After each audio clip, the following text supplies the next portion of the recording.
Segundo livro dos Reis, capítulo 4, até o versículo 7.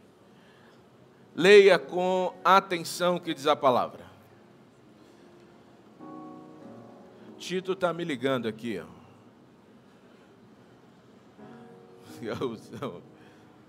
Certo dia, a viúva de um dos membros do grupo de profetas foi pedir ajuda a Eliseu. Ela disse: meu marido que o servia morreu, e o Senhor sabe como ele temia ao Senhor. Agora veio um credor que ameaça levar meus 2 filhos como escravos. O que posso fazer para ajudá-la? Perguntou Eliseu. Diga-me o que você tem em casa. Ah, não tenho nada, exceto uma vasilha de azeite, respondeu ela.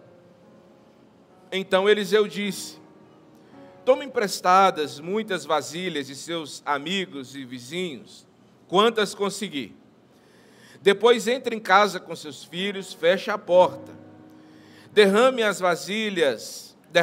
vasilhas o azeite que você tem e separe-as quando estiverem cheias. A viúva seguiu as instruções de Eliseu. Seus filhos traziam vasilhas e elas as enchia. Logo todas estavam cheias até a borda. Traga mais uma vasilha, disse ela a um dos filhos. Acabaram as vasilhas, respondeu ele. E aí o azeite parou de correr. Quando ela contou ao homem de Deus o que havia acontecido, ele lhe disse: agora venda o azeite, pague suas dívidas, e você e os seus filhos poderão viver do que sobrar. Amém? Essa época é uma época, a época desse texto é uma época complicada para os profetas, porque Jezabel está trouxe para Israel o culto a Baal e instalou o serviço a Baal. Isso incluía assalariar profetas para o culto a Baal. E há uma grande perseguição contra os profetas do Deus vivo, do Deus verdadeiro, de Yahvé. Esse camarada que morre aqui, ele é um dos profetas, provavelmente um daqueles 7.000 que o profeta cita que Deus cita para o profeta, quando ele está reclamando que ele está sozinho, que está perseguido e que vai morrer. Era como se houvesse um lugar onde os profetas eram treinados, e não apenas treinados, mas onde eles eram direcionados para o exercício do ofício profético, assim como eram os sacerdotes dos templos. E o profeta Eliseu coordenava, liderava aqueles súditos de profetas ou aqueles servos de profetas. É possível que essa perseguição de Jezabel tenha trago muitas dificuldades financeiras para os profetas, principalmente para aqueles que tinham famílias. De maneira que esse homem, temente a Deus, justo, um profeta, morre e deixa dívidas para a sua família, Macilei. E quando ele morre, os credores vêm buscar aquilo que eles tinham por direito, que era aquele dinheiro. Esse homem deixa dívida, mas ele deixa uma coisa muito importante. Ele deixa honra. Deixa dívida, mas deixa honra. A dívida que ele deixa não é resultado de querer viver acima das suas posses. A dívida que ele deixa não é algo que ele viveu uma vida irresponsável, que ele não se preocupou com sua família. A família está em dificuldades, mas ainda está o honrando. Olha o testemunho dessa mulher diante dele. Olha, diz: o meu marido morreu, há uma dívida que segue agora a morte dele, mas ela diz ao profeta: você sabe, Ela não está contando, olha, profeta, eu queria inclusive que você soubesse, talvez você não saiba, mas ele era um homem muito bom, porque inclusive eu não quero morrer, eu já falo isso com todo mundo, não gosto de morrer, não estou programando morrer. Assim, tem que programar para não deixar a família muito em dificuldade. Inclusive agora eu quero até, falei com Fabiana essa semana, e quando eu morrer eu não quero ser sepultado, eu quero ser cremado agora. Bem futuramente. Não sei por que eu estou falando isso aqui. Os assuntos é tão ruim que eu perdi a... Não entendi. Fabiana está falando aqui, bem feito. Falou, você sabe. Eu estava dizendo que, por exemplo, quando eu morrer, eu tenho consciência de que as pessoas terão mais dificuldade de falar mal de mim, porque a gente tem receio de falar mal de morto.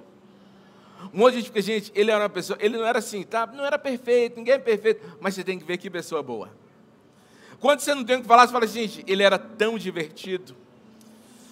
Eu ria tanto nas pregações dele. Não é essa coisa de contar, de ter que criar um fato. Não, ela não chega lá e fala, eu posso trazer testemunhas para você se conscientizar de quem que ele era, me ajuda, porque eu posso... Não, ela chega e invoca o testemunho do próprio profeta em relação ao marido falecido dela. Ela diz, ele morreu, mas você sabe quem ele era. Gente, coisa poderosa é essa.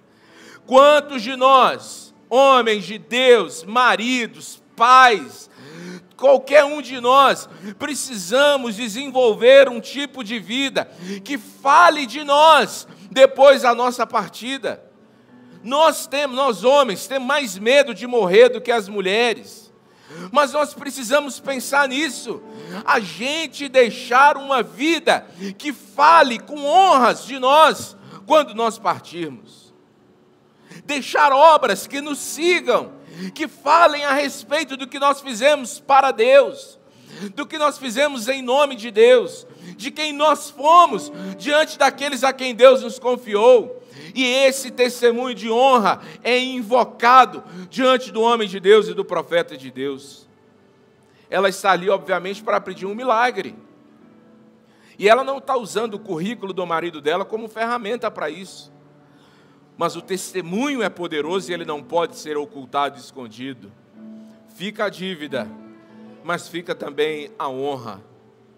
E ela está pedindo um milagre. Gente, olha para mim aqui. Milagre não é show. Anote essa frase aí, gente. Milagre não é show. Nós mudamos e desvirtuamos o conceito dos milagres. Os evangélicos, os cristãos, trabalham hoje milagre como pirotecnia, como propaganda de igreja, como o currículo de pastor. O pastor que tem mais milagre no currículo, a igreja que faz mais milagre. Milagre não é show, milagre é produto de uso pessoal. Milagre tem a ver com necessidade. Milagre tem a ver com a intenção de Deus, de manifestar o poder dele, dentro de uma necessidade específica. Tanto que esse milagre poderoso não é feito no meio da praça, não é feito no palco da igreja. Esse milagre é feito dentro de casa, com a porta trancada. A instrução é: vai para sua casa e tranque a porta.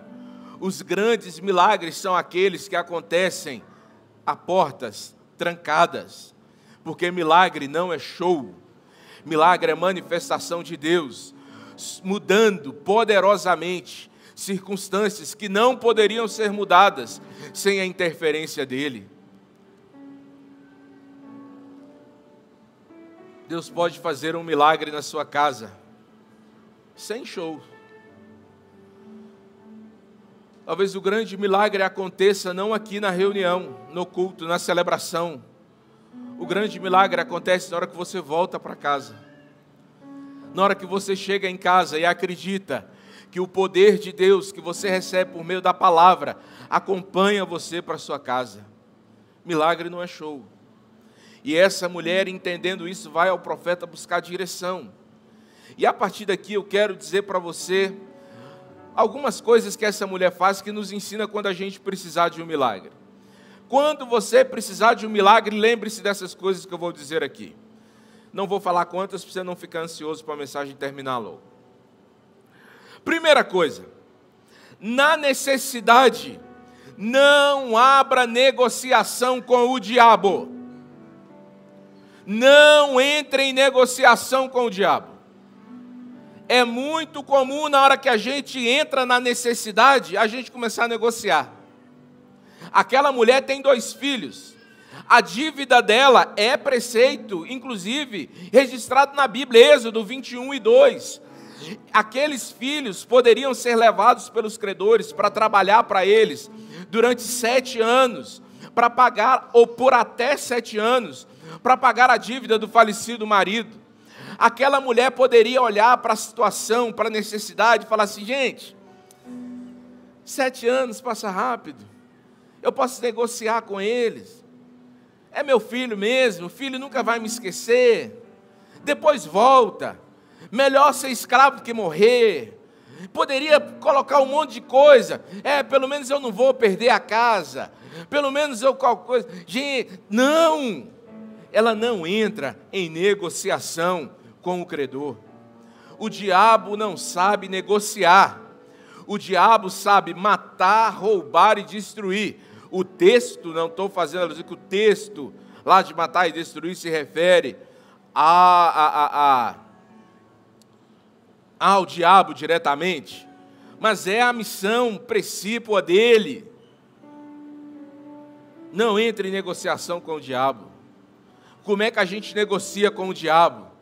Na hora que você está em dificuldade, a proposta fácil chega, e você diz: mas isso aqui é tão fácil, e ninguém vai ficar sabendo, e na verdade nem é tão errado assim. Talvez você já tenha uma porta de Deus para as coisas não ficarem piores, e você entra na corrupção, porque você, na necessidade, começa a negociar com o diabo. Você tem necessidades, e eu estou falando de dinheiro, mas às vezes não são necessidades de dinheiro, são necessidades físicas que te levam a negociar com o diabo.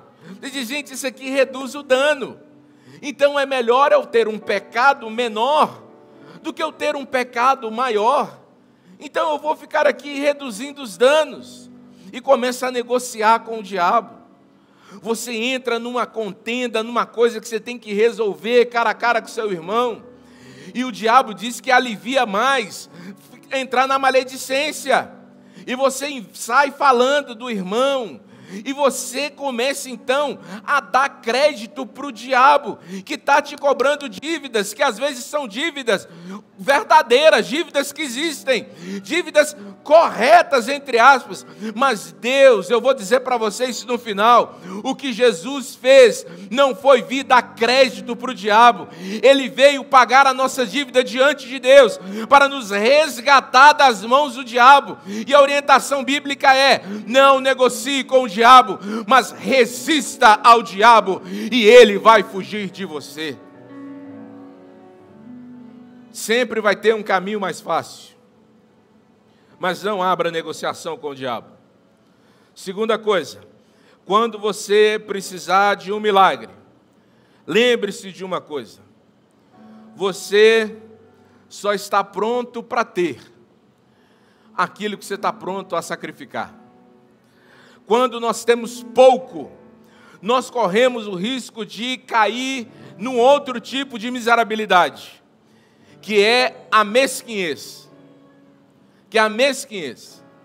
Aquele jovem, estou chamando de jovem, mas não sei se ele era jovem, que recebe os talentos e não multiplica os talentos, ele não o faz porque ele acha que é pouco, Você precisa compreender que o meio, e talvez o único meio que a gente tem de aumentar aquilo que a gente tem, é usando o que a gente tem. É pouco. Deus sempre parte do pouco. Moisés está querendo um grande milagre. Deus olha para ele e fala: o que você tem na sua mão? Só um cajado. Diz: é pouco, mas é o que você tem. Aquela viúva, uma outra viúva, tem só um pouco de farinha. Só um pouco de farinha. Aquele menino só tem 5 pães e 2 peixinhos. E quem poderia imaginar que um menino ia ajudar a alimentar a multidão? Se você não considera o que você pode... Olha aqui, meu querido, o que eu estou tentando dizer para você é que quando a gente tem pouco, o diabo tenta plantar uma mentalidade de miséria na nossa mente, e nós nos agarramos ao pouco que a gente tem. Mas a palavra é muito severa do Senhor Jesus, que aquele que se agarra ao pouco que tem para não usar até o que não tem, até o pouco que tem, lhe será tirado. Grandes milagres começam com pequenas coisas. Um pouquinho de azeite. Imagina aquela mulher chegando para o profeta e falando assim: você é louco? Você é responsável? Por isso que eu não confio em pastor. Está vendo? Porque vocês são os exploradores. Tudo que eu tenho é um pouco de azeite. E você quer que eu jogue esse azeite? O carpete é novo, não vou fazer a ilustração aqui.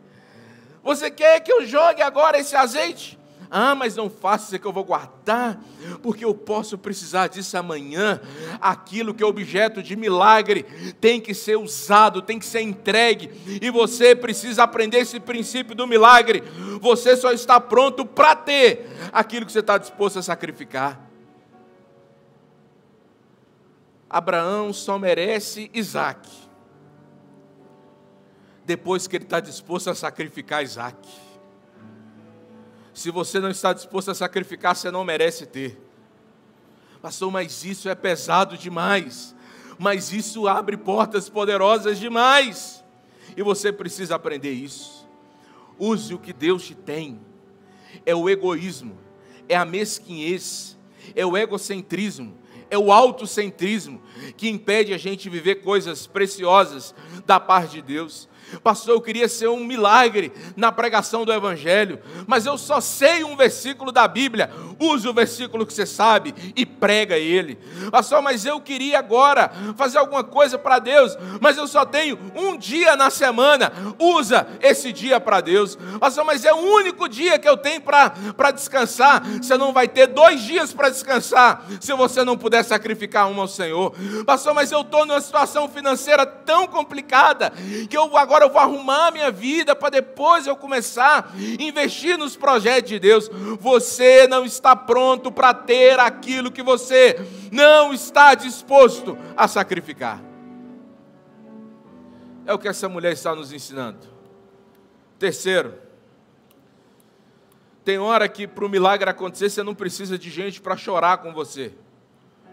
Você precisa de gente para te ensinar a trabalhar, para abrir sua cabeça. Milagre tem a ver com inteligência. Anote isso aí. Milagre tem a ver com inteligência. Deus tirou muitas pessoas do nada e colocou elas em lugares estratégicos, poderosos, dando a essas pessoas inteligência. Inteligência. E o oposto da inteligência não é a burrice, o oposto da inteligência é a preguiça. O contrário da inteligência não é a burrice. O contrário é a preguiça. E a necessidade pode te tornar preguiçoso. Muitas vezes a pessoa chega diante do profeta e ela não quer uma ferramenta. Ela quer alguém que chore com ela. Ela quer alguém que sente na cadeirinha, bota a mão no ombro e fica: tadinho de você. Como você é sofredor. Como você é miserável. Como a sua vida é deplorável. Nossa, você vai morrer mesmo, desse jeito aí. Nossa, Deus do céu. Choro não resolve nada, meu irmão. Choro não abre porta nenhuma. Gente, eu chorei tanto que Deus fez um milagre. É bonito na música, a lágrima do crente. A lágrima do crente é a mesma lágrima de qualquer pessoa, meu irmão. Lágrima de crente, de não crente, lágrima não faz nada. O que realiza é trabalho. E trabalho debaixo da orientação de Deus é trabalho que produz milagre. O crente pega uma semente do nada e põe a semente na mão de Deus, e Deus bota a unção dele nessa semente, e daqui uns dias esse crente está crescendo, está produzindo, está prosperando, está ajudando gente, porque o princípio cristão poderoso é o princípio do trabalho. Os países em que os pais ensinavam os filhos debaixo de princípios cristãos prosperaram, porque os pais ensinaram os filhos a trabalhar desde novo, a trabalhar desde cedo. Ora de manhã e trabalha de tarde, meu filho. Ora na madrugada e trabalha de manhã. Tem gente esperando um milagre, onde Deus está esperando trabalho.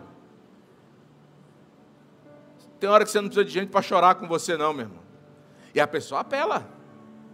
O crente, uma das virtudes que o crente tem é apelar. Se o crente chega e você dá um serviço para ele, ele não volta mais, né? E fica chateado. Meu irmão, tem hora que você não precisa de ninguém para chorar com você. A gente quer isso. Primeiro porque a gente é humano e é frágil. Mas mais do que frágil, a gente virou mimado. Eu tenho falado com líderes, não aqui apenas na igreja, mas em todos os lugares que Deus tem permitido falar com líderes. Eu falo com líderes, muito cuidado, para você não confundir amor com mimo. Se você amar, você faz crescer. Se você mimar, você mata no ninho. Ninguém mimado prospera. E nós vivemos um tempo em que as pessoas querem ser mimadas no trabalho, querem ser mimadas na escola, querem ser mimadas nas famílias e querem ser mimadas na igreja também. Querem ser mimadas na vida cristã também. Se andassem com Jesus, iam bater em Jesus, porque Jesus não mimava ninguém. Aí sabe o que ela diz? Nossa, esse pastor é tão sem amor. Tão sem amor. O mimo atrapalha, já contei para vocês. Nós íamos, quando o Tito e Milena eram mais pequenos, eles tinham um tratamento que faziam a cada 3 meses, aquela vacina. A cada 5 meses. E aí eles tinham que ficar internados uma manhã inteira para aquele tratamento a cada 5 meses. E era uma comunidade de pais com filhos naquela mesma situação, e a gente ficava ali trocando ideias, é um submundo. E tinha uma senhora que ia com o filho já um pouco grandinho, e chamava a atenção porque ela não descia o filho do colo. Não descia o filho do colo. E ela olhava para a gente com um certo desprezo, e com uma certa superioridade. E quando ela via, por exemplo, Tito caía, eu olhava para Tito e dizia, levanta. E ele, eu não dou conta, eu falava, bota a mão do lado, vira a perna para cá, vi tal, e levanta. E ela disse, nossa, meu filho, enquanto eu tiver forças, eu vou carregar o meu filho no colo. Olha que coisa linda. Enquanto Deus me der condições, eu vou pegar o meu filho no colo. O filho dela não anda até hoje. Não anda até hoje, porque ele foi mimado. Às vezes um gesto de amor é um chute na bunda, é um profundo gesto de amor. Estou fazendo chute na bunda, não é querendo ser deselegante, estou lembrando de todo o chute na bunda de Tito que eu já dei, falando, levanta boy, e alguns amigos olham e falam assim, ai cuidado, eu digo, não pega, não pega, porque não é chorar com ele, não é ter dó dele. Você acha que não dói o meu coração de pai? Vendo ele dizer, não consigo, me ajuda, eu caí de novo, e arranha, e quebra o cabeção desse tamanho, me diz, olha que bate no chão, parece um bumbo, bum, batendo, isso dói no coração do pai. Mas o meu amor de pai diz, não é hora de chorar com esse menino, eu tenho que ensinar esse menino a trabalhar por ele mesmo. Talvez daqui a alguns anos ele vai olhar e vai dizer, pai, muito obrigado por cada choro que o Senhor não chorou comigo, por cada empurrão que o Senhor me deu, porque milagres não acontecem em choro, milagres acontecem com trabalho. Quarta coisa, é quarto mesmo, quem está anotando aí? Quarto. Faça o melhor com aquilo que você tem. Não desperdice o azeite, meu irmão. Não desperdice o azeite. Aquela mulher tem um pouco. Aquele azeite possivelmente não... Olha para você ver, presta atenção nisso aqui. Aquele azeite possivelmente não era um azeite de melhor qualidade. Eu não sei escolher, eu gosto muito de azeite. Duas coisas que eu gosto muito, azeite de condimento, azeite e pimenta. Usa aquela pimenta com tudo, até quase com doce de leite. A pimenta que a irmã me deu. Mas eu não sei escolher o azeite, porque tem um azeite da melhor qualidade. Quando eu quero um azeite, eu peço a Fabiana para escolher um azeite para mim. Mas tem o azeite melhor e o azeite menos melhor. Aquela mulher não teria, de acordo com o perfil que o texto traça dela, condições de ter um azeite de alta qualidade. Agora, e ela não tem outra coisa, porque ela não tem nem vasilhas. Você pode inferir que até as vasilhas, que eram objetos de razoável valor, porque não eram só mobílias, eram utilitários, ela poderia já ter vendido ou ter dado como pagamento de parte da dívida. Mas aquele azeite, depois de multiplicado, depois de bem utilizado, ele se transforma num azeite de tamanha qualidade, que ela não, me perdoa essa expressão aqui, ela não vai vender azeite para o pessoal do bairro dela. Ela vai vender azeite para exportação. Tanto que aquele azeite é suficiente para ela pagar a dívida e viver do resto. É um azeite tão puro que tem alto valor. Presta atenção numa coisa. O milagre de Deus agrega valor ao pouco que você tem. Coisas pequenas, de pouco valor, se transformam em coisas que vão tornar a ferramenta do seu sustento para o resto da sua vida. Portanto, utilize bem aquilo que você tem. Não desperdice porque é pouco. Não desperdice porque não é valorizado. Não desperdice porque hoje não é reconhecido. Não desperdice porque você não consegue fazer grandes coisas com aquilo. Use o que você tem, ainda que seja pouco, com responsabilidade. Repito, grandes milagres nascem de pequenas coisas. Você percebe que a água é vinho, gente? Água não é vinho e nem é cachaça. Se você acha, tem que parar com isso. Mas quando a água se transforma em vinho, ela não se transforma só em vinho. Quando a água se transforma, pega isso aí, crente. Quando a água se transforma em vinho, ela se transforma no melhor vinho. Quando o azeite ruim se transforma no azeite bom, ele não só se transforma em mais azeite, ele se transforma no melhor azeite. Deus pode fazer do pouco, bem utilizado, coisas que vão ser elementos de milagres, não só para você, mas para muita gente perto de você. Faça o melhor com o que você tem, ainda que seja pouco. Quinto, considere o poder da obediência. Considere o poder da obediência. Nós temos a tendência de achar que a gente só precisa obedecer ordens. Quando você vai cobrar algo de alguém, que você não deu uma ordem expressa e aquela pessoa quer fugir da responsabilidade, o que ela fala? Ah, mas você não me mandou fazer isso. Eu não sabia que eu tinha que fazer isso. Porque a gente acha que a gente tem que obedecer só ordens. A Bíblia diz que o servo que faz... O quê? O servo que faz...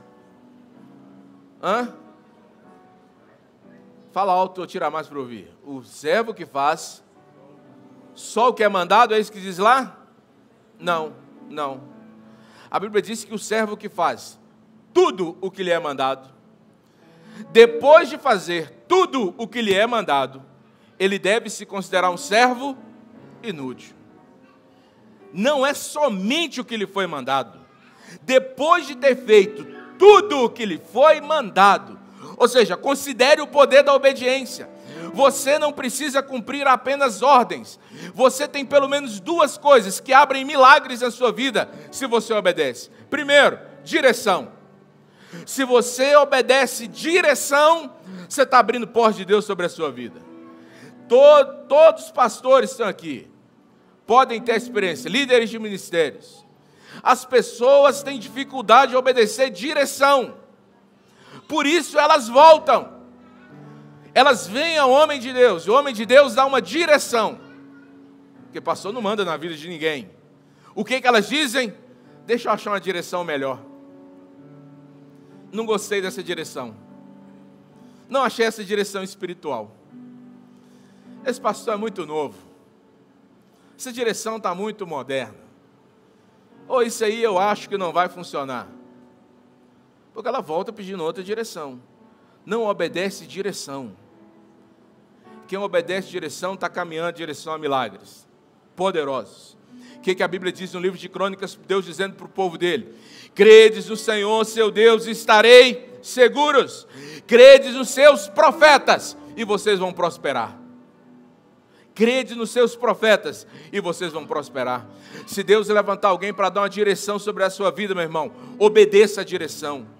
Ainda que não seja uma ordem, mas siga o caminho que Deus está iluminando pela palavra. Siga a direção profética que Deus está dando.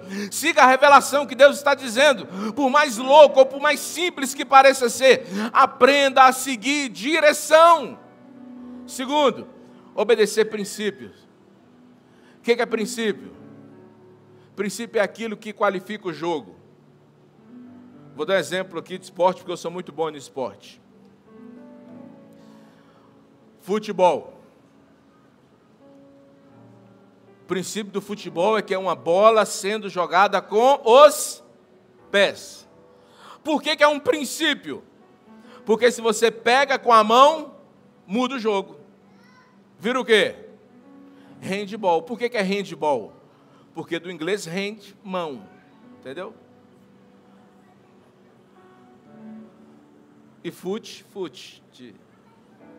que chute. Muda o jogo. Muda o jogo. Você tem que obedecer princípio, varão. O que Deus diz sobre determinada coisa? Qual que é a base de Deus? Qual que é a regra de Deus para o jogo? Obedeça a princípios. Filhos, honrem seus pais. Esposas, honrem seus maridos.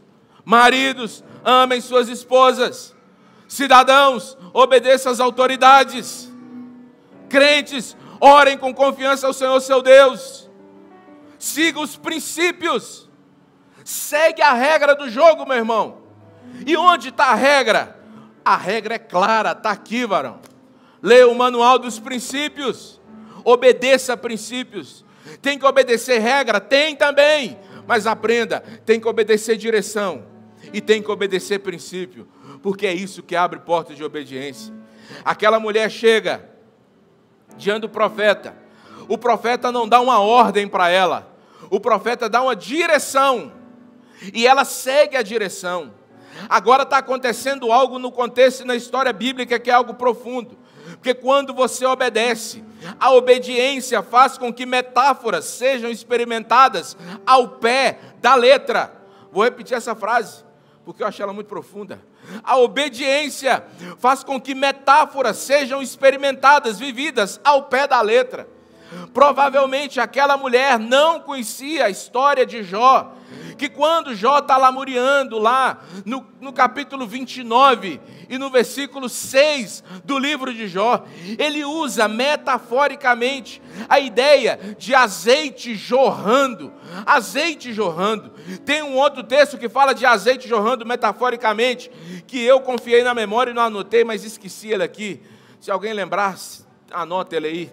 Mas Deus usou essa metáfora para falar de abundância, de provisão, de prosperidade.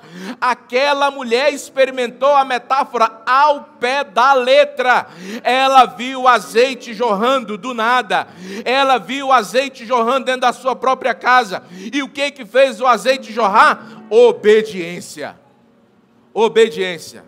Obedeça, varão. Você tem quantos anos? 17. Obedeça a sua mãe. Sua mãe é chata? Não fala não. Obedeça.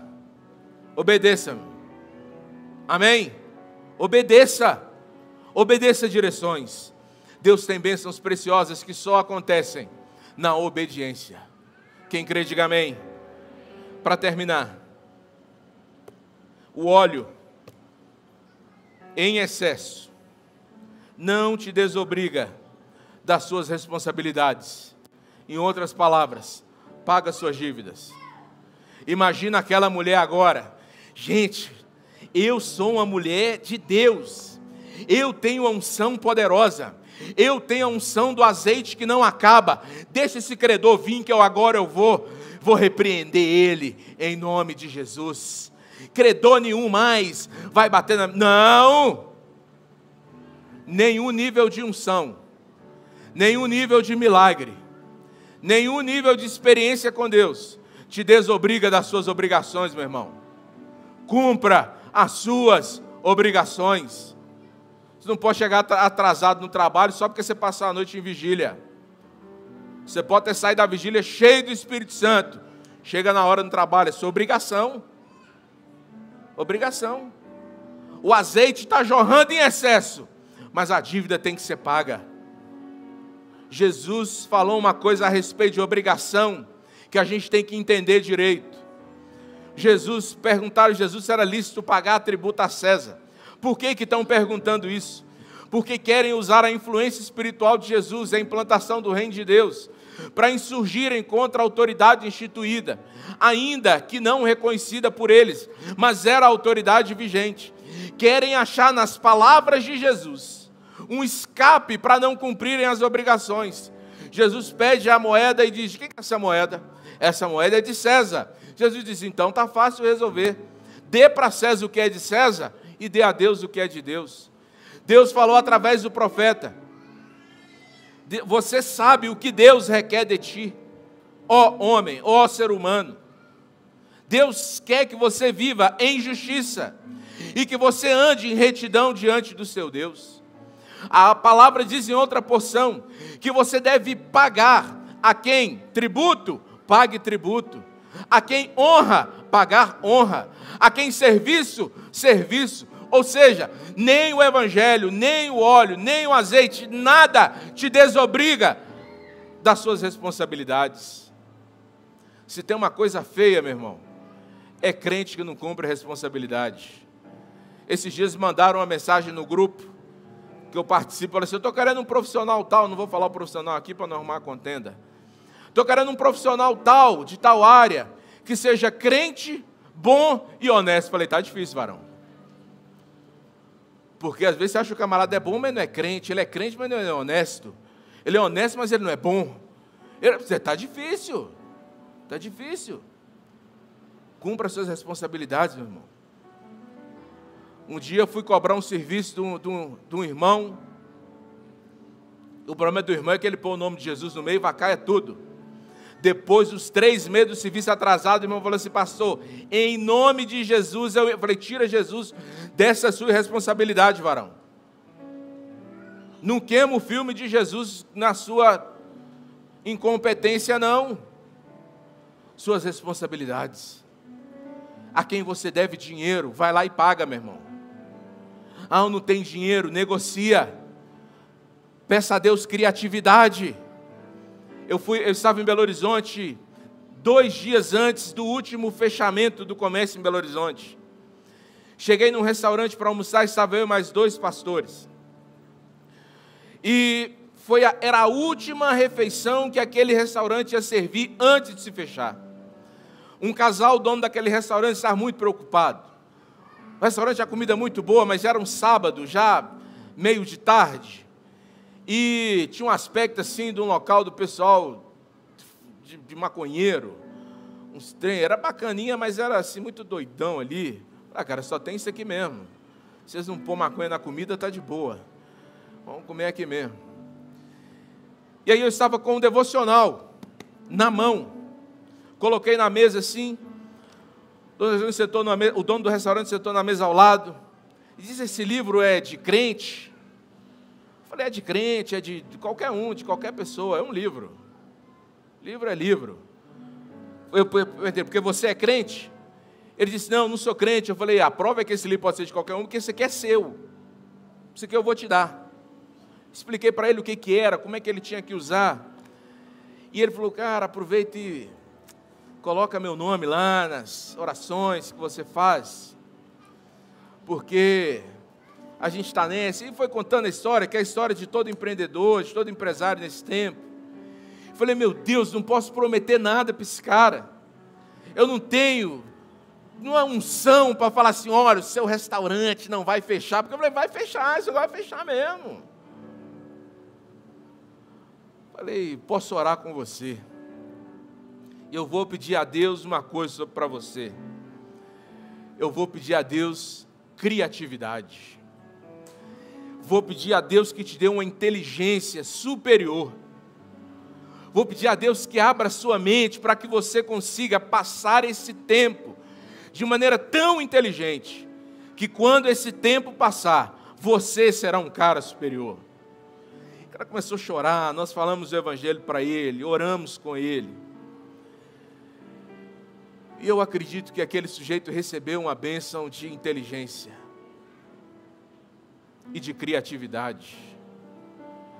Deus quer te dar, meu querido, no pouco que você tem, o suficiente para você transformar crises em milagres. Pouco azeite em azeite em abundância. Escassez. Uma casa que era o lugar da escassez, agora é uma fonte que jorra para ela, para os filhos dela e para todo mundo que tem dinheiro para comprar azeite. Quem acredita nessa palavra e pode dizer: eu creio. Deus pode fazer isso na sua vida. Deus pode fazer isso na sua vida. Deus pode fazer isso na sua vida. Eu repito, o Deus de Eliseu é o mesmo Deus de hoje. O Deus daquela viúva é o Deus que eu estou pregando aqui hoje. E você está aqui porque a mesma coisa aconteceu com você. Você tinha uma dívida impagável. E essa dívida era contra um credor cruel, que batia a sua porta todos os dias para levar aquilo que você tem de melhor. Ele queria levar não os seus filhos, não apenas os seus filhos humanos, mas ele queria levar a sua filiação para com Deus. Você era um filho fadado a ser escravo. O diabo queria escravizar você por causa da dívida que você tinha para com Deus. Essa dívida não foi os filhos que fizeram. Nós herdamos a dívida que o nosso pai fez. E Adão, nosso pai, fez a dívida e morreu e deixou a dívida. E nós éramos cobrados todos os dias dessa dívida. O Senhor Deus se compadeceu de nós e enviou do Espírito Santo, que é o óleo que vem do céu, e disse: através do meu Espírito eu vou prover recursos para libertar você da sua dívida. E é por isso que a Bíblia diz que onde abundou o pecado, jorra abundantemente a graça. O recurso vem milagrosamente, porque você não pode gerar salvação. Você não pode gerar pagamento dos seus pecados. Você não pode gerar a quitação da sua dívida para com Deus. Mas uma palavra que foi dita pelo profeta, o maior profeta de todos os tempos, quando se levantou no alto de uma cruz, ele disse para que todo mundo ouvisse em todos os lugares e em todos os tempos: a dívida está paga, está consumado, e agora os filhos estão livres. E o azeite nunca mais parou de jorrar. Jorrou ali no Calvário, jorrou na igreja de Atos 2, jorrou na igreja de Corinto, jorrou em Antioquia, está jorrou na Rua Azusa, jorrou nos avivamentos do mundo inteiro, e esse óleo continua sendo derramado sobre essa igreja nessa noite, e o Espírito continua sendo a garantia de que o diabo não tem direito de nenhuma dívida sobre os filhos de Deus. Está pago, menina, está pago, sua dívida com Deus está paga. Você sabe o que é isso? Você não deve nada para ninguém, porque o azeite, que é o Espírito Santo, o penhor, a garantia, diz para você, está pago, e continua jorrando, e continua jorrando. A graça é o azeite, que paga todas as suas dívidas, paga as dívidas com o seu passado, paga as dívidas com o diabo, paga a dívida com as escolhas erradas, paga a dívida com aquilo que você acha que nem culpa tem. O Espírito liberou azeite para pagar essas dívidas. Você pode viver uma vida próspera, você pode viver uma vida realizada, porque é um azeite que jorra para pagar a sua dívida para com Deus. Eu preciso encerrar dizendo isso para você. Se você crê na palavra do profeta, que se ergueu lá no Monte Calvário e disse, está pago. E ele não disse, o de hoje está pago. Está pago de hoje, está pago de ontem, está pago de amanhã, está pago de todos os tempos. Está pago. Eu não sei que credor bate a sua porta, que dívida o diabo está cobrando de você. Deus não quer que você fuja das suas dívidas. Deus não quer que você se desobrigue das suas responsabilidades. Deus só quer que você pague a sua dívida com a moeda certa. Você precisa pegar uma vasilha cheia do Espírito Santo, esfregá-la na cara do credor e dizer, eu tenho recursos agora, porque o azeite foi derramado dentro da minha casa. Há um azeite que garante o pagamento da sua dívida. Eu vou encerrar com 2 orações, ou uma oração para 2 propósitos, como você preferir. O primeiro propósito dessa oração é para você que quer entregar a sua vida a Jesus Cristo. Você que quer colocar os seus pecados na conta de Jesus e quer reconhecer hoje que Jesus pode e Jesus já pagou por todos os seus pecados. E você quer hoje publicamente reconhecer que os seus pecados estão no crédito do Calvário. E você quer entregar a sua vida a Jesus, reconhecendo Jesus como Senhor e Salvador de sua vida. E você quer fazer hoje um compromisso de obedecer às instruções do Senhor, de obedecer os princípios da palavra de Deus, de obedecer às direções que Ele dá por meio da pregação da palavra e do aconselhamento mútuo dos irmãos, que no nome do Senhor Jesus conduzem uns aos outros.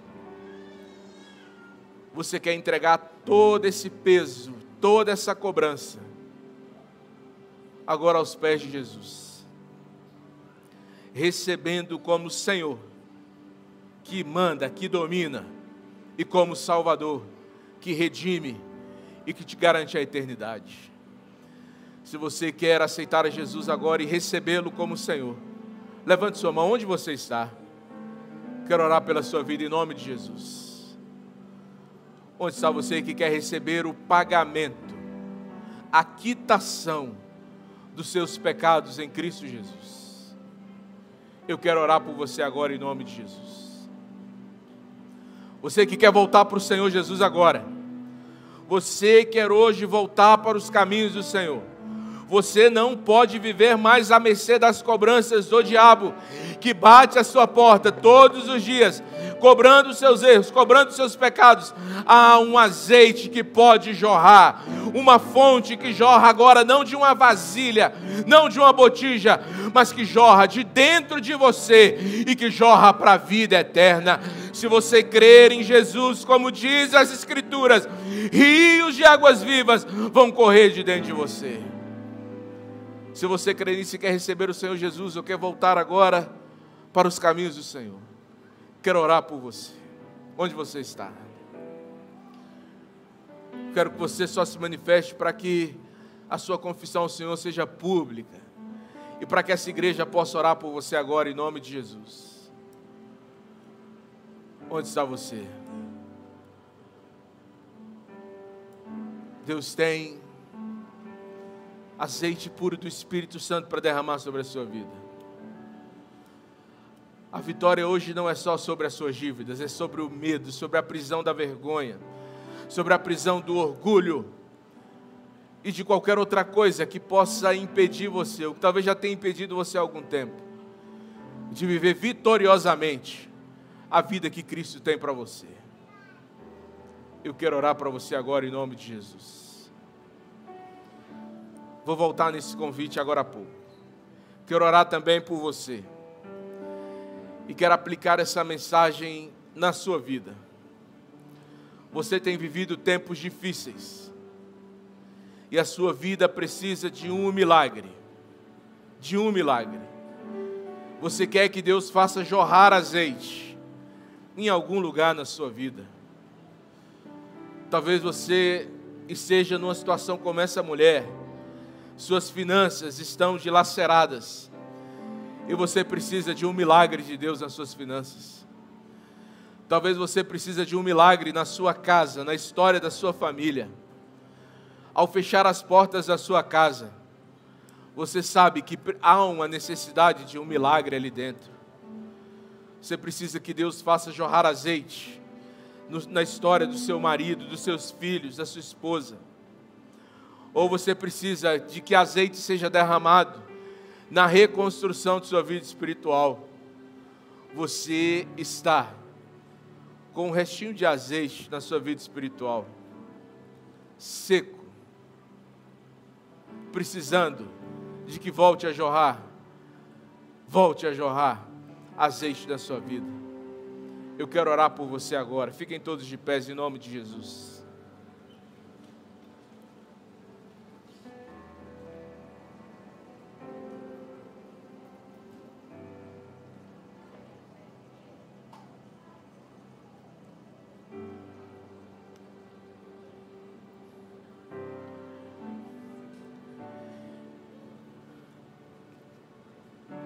Quero orar por você que vai receber a Cristo como Senhor e Salvador hoje.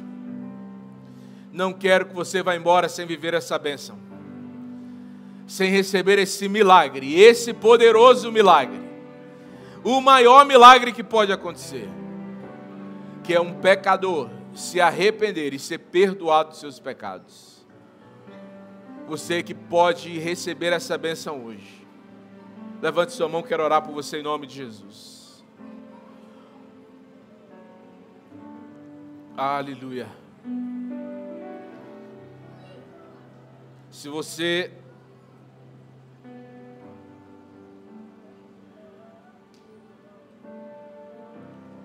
talvez já se entregou a Jesus, mas ainda não se decidiu pelo seu batismo, você precisa tomar essa decisão também.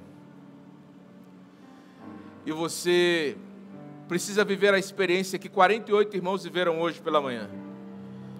Você precisa cumprir a ordem de Deus, que é se batizar. Você já está na igreja caminhando, já conhece a palavra da verdade, mas você ainda não decidiu entregar a sua vida a Jesus no batismo, fazer a confissão do batismo. E você quer se batizar, quer tomar a decisão firme de fato ter um compromisso público com Jesus. Eu quero também apresentar a sua vida ao Senhor. Alguém que quer tomar essa decisão hoje e diz: vou me batizar. Chegou minha hora. E eu vou me apresentar para descer as águas do batismo. Se tem alguém que quer orar por você hoje também, você já é um crente em Jesus, só precisa dar esse passo na sua vida cristã. Você precisa fazer isso logo, meu irmão. Você precisa fazer isso logo. Jesus foi enfático, disse que depois de crer, você precisa ser batizado. O caminho da salvação é crer, ser batizado e ser salvo. É o que Jesus disse. Coloque sua mão sobre o seu coração.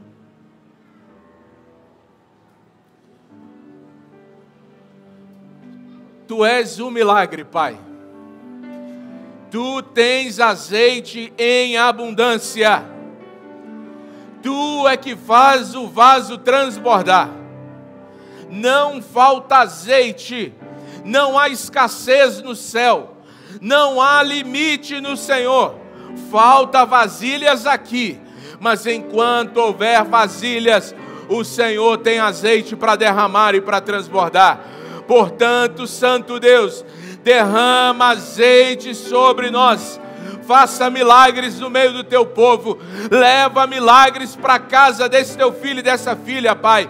Abra portas de prosperidade. Realiza milagres agora dentro daquela casa. Leva salvação e transformação. Transforma escassez e abundância. Transforma vergonha em prosperidade. Transforma limites em crescimento. Transforma e transforma. Transforma corações. Transforma mentalidade. Traga um ânimo novo, Santo Deus, no nome do Senhor Jesus. Traga uma experiência nova e poderosa com o Senhor. Que o pouco que nós temos e retemos e guardamos de maneira mesquinha e egoísta seja entregue no altar do Senhor e que seja multiplicado para a glória do Senhor. Multiplica dons, multiplica recursos, multiplica saúde, multiplica tempo, multiplica ministério, multiplica poder do Espírito Santo, multiplica vidas, multiplica salvação, multiplica. Tu és o Deus da abundância, Tu és o Deus da multiplicação. Multiplica a conversão, Pai, multiplica batismos, em nome do Senhor Jesus Cristo. Que o azeite não pare de cair, que o azeite não pare de jorrar, porque nós traremos as vasilhas que o Senhor vai encher, em nome do Senhor Jesus.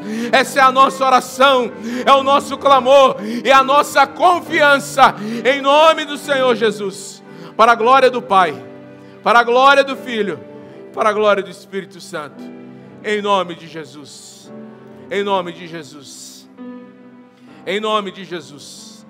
Estenda a sua mão e recebe, no nome do Senhor Jesus, poder e unção de multiplicação.